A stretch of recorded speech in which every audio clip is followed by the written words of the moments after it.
ما باز می بود، اگر چشم دل ما باز می بود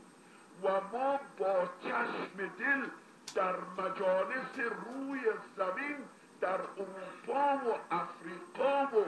در جاهای عدیده آسیا و در ممالک همجوار ما و در سرزمین عزیز افغانستان نگاه میکردیم، یک بار خود ما برای ما مایه تعجب میشد که در امین ساعتی الان شب گذشته بماند. برادرانی که شب گذشته از منزل خود برآمدند، فضای چنداول،